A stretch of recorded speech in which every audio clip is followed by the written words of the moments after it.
दोन्ही बंधू उद्धव ठाकरे राज ठाकरे एकत्र येण्याची चर्चा पुन्हा एकदा सुरू आहे। काल तर तुम्ही त्या संदर्भातला बैठकीलाच वृत्तांत सगळ्यासमोर सांगितलेला आहे। आज काय तुमची भूमिका आहे?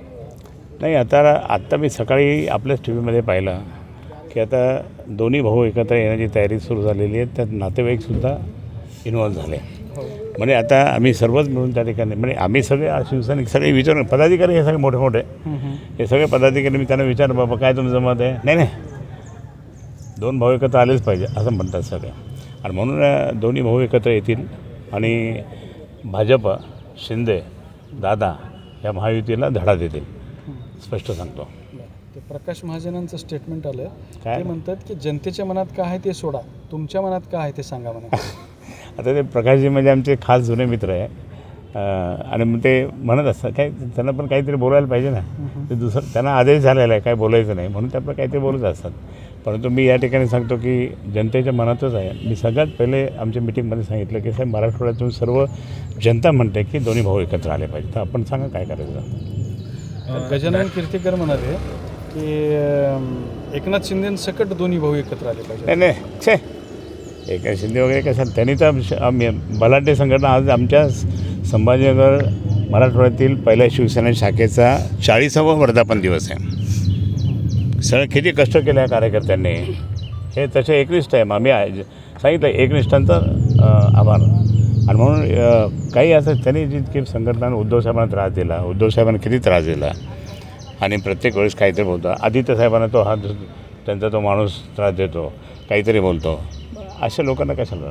गजाभाऊ कीर्तीकर हे ज्येष्ठ नेते आहेत आणि आमचे गुरुवारी होते, परंतु ते याच्यात म्हटले असेल कारण त्यांचा मुलगा आपल्याकडे आहे ना उपनेता। पण त्यांचं असं म्हणणं आहे की एकनाथ शिंदेने एवढ्या दिवसात मला काहीच दिलं नाही। आता लक्षात आलं ना, म्हणून ते बोलले ते। आता ते बोलले म्हणजे काय माहिती आहे का, जरी समजा ते हे तर कधी होऊ शकत नाही, त्यांना पण घ्या ते पण येतील वगैरे, नाही ते काही दिवसानंतर त्यांची परिस्थिती वाईट होणार आहे। कारण भारतीय जनता पार्टी त्यांना दूर करते आणि भारतीय जनता पार्टी ही तुम्हाला माहिती आहे खूप वेगळ्या पद्धतीने त्यांचं काम चालू आहे। नातेवाईक प्रयत्न करतायत का आता दोन्ही भाऊ एकत्र येण्यासाठी? आजच्या सकाळी मी टी व्हीमध्ये पाहिलं की आता नातेवाईकांनी सुद्धा उडी घेतली। आता ते चंदूमामा जे आहे ना, चंदूमामा हे पहिल्यापासून ते दोन्ही भाच्यांना एकत्र करण्याची ते तयारी करत आहे। तुम्ही एखाद्या नेत्यावर जबाबदारी दिली काय सगळं? नाही, अनिल परब साहेबांची जबाबदारी आहे ती आणि संजय राऊत साहेब पण आहेत। आता ते मोठे नेते ते दोघं तिघं साहेब काहीतरी आदेश देतील, उद्धवसाहेब आदेश देतील त्याप्रमाणे होईल ते। राहुल गांधींनी विधानसभा चोरली असं वक्तव्य केलं होतं, त्यानंतर आता फडणवीस म्हणतायत की जिथं जिथं मतदान वाढलं शेवटच्या क्षणी तिथं तिथं महाविकास आघाडीचे लोक निवडून आले, त्यामुळे हे आरोप खोटे आहेत। महाविकास आघाडीचे का महायुतीचे? नाही, त्यांचं असं म्हणणं आहे की जिथं जिथं आमच्यावर आरोप होतोय की शेवटच्या क्षणी मतदान वाढलं, त्यांनी काही दाखले देखील दिलेत। वणीत असेल, वणीत 13% मतदान वाढलं। मी तुम्हाला या ठिकाणी एकच सांगतो, राहुल गांधी आता थोडे खूप ॲक्टिव्ह झाले या बाबतीत, कारण आता परत बिहारची निवडणूक पण आहे।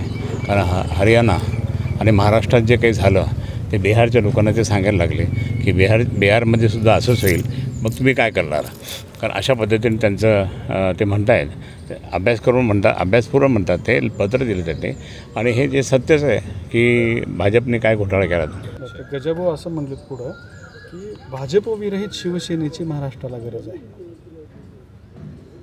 फार महत्त्वाचं बोलले ते। गजाभाऊ खूप अनुभवी आहेत, ते आमचे मार्गदर्शक गुरुवर्य आणि त्यांनी सगळीकडे काम केलं आहे।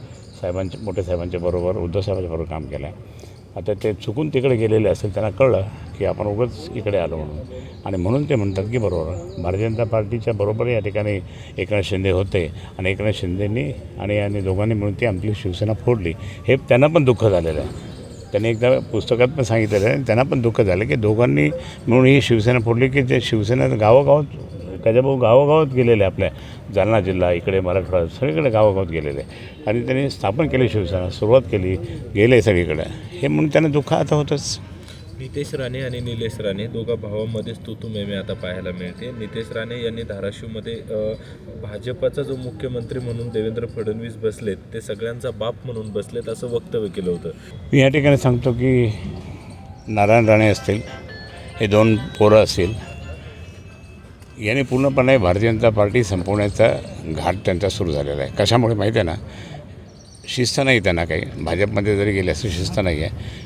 एक तर शिवसेनेचे आमदार आहेत, एक तर शिवसेनेचे खासदार आहे वडील, ते नाही आहे, ते शिंदेकडे आहे ते.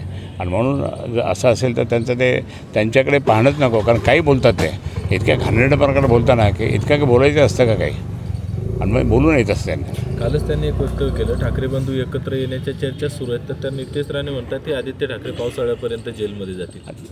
थांबणार म्हणून तुम्हाला जेलमध्ये टाकतो आम्ही, हे जेलमध्ये जातील काही दिवसानंतर. हे जेल त्यांचे इतके प्रकरण आहे ते सगळं आम्हाला माहीत आहे, आणि तेच जेलमध्ये जातील. अजित पवार आणि सुप्रिया सुळे एकत्र येतील असं त्यांचा दावा आहे. त्या इकडे आपण आता हे दोन भाऊ एकत्र यायला लागले ना की त्यांना मध्येच उघडी फुटायला लागले. बाकी काही नाही. दुसरं एक आहे, सगळ्यांचा बाप म्हणून भाजपचा मुख्यमंत्री बसला. घेतलं त्यांनी घेतलं. अजून एक आहे, अजून काही नाही. आता तुम्हाला सर्वांना धन्यवाद. आज आमचा शिवसेनेचा 40वा वर्धापन दिवस आहे, मराठवाड्यातील पहिल्या शिवशाखेचा. आपण संध्याकाळी शूटिंग घ्यायला नका येऊ, पण फक्त कार्यक्रम ऐकायला या. ऑर्केस्ट्रा. धन्यवाद.